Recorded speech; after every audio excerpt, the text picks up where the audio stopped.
MySQL installation and configuration. If you do not have the installer of MySQL Community, search and download it from dev.mysql.com.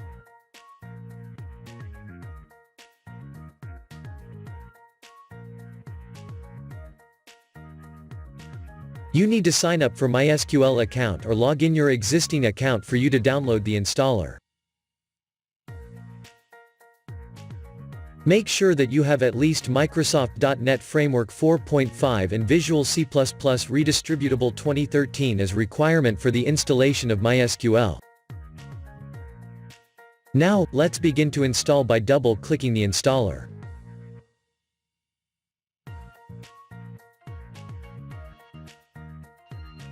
Read the license agreement, check I accept the license term, then click Next.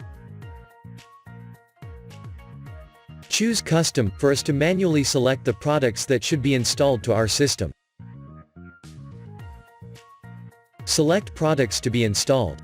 For this example, I will choose MySQL Server x86, MySQL Workbench x86, and MySQL Notifier only.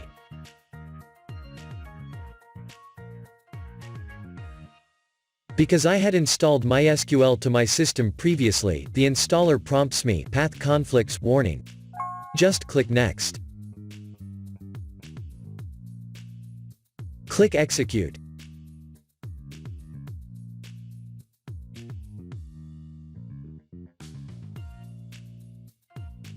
Now, we are ready to configure MySQL Server. Click Next. Select Config Type. For this example, I will choose Development Machine. Just keep the default connectivity settings.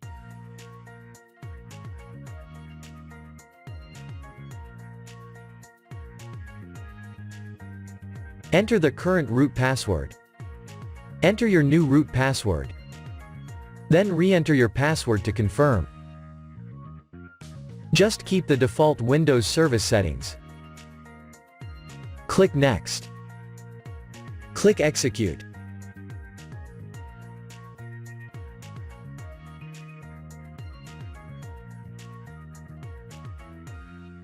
Click Finish. Click Next.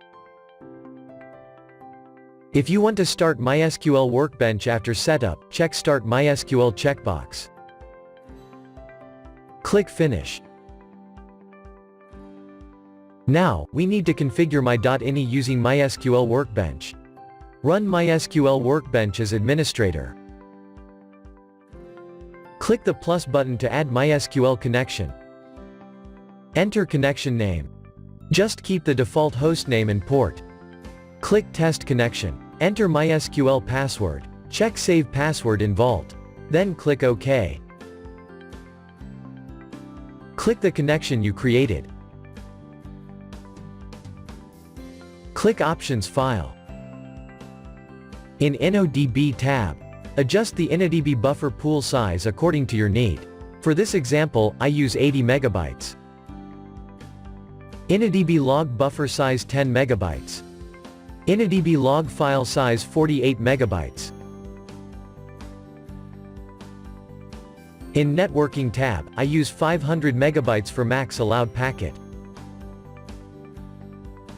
After setting up your configuration, click Apply.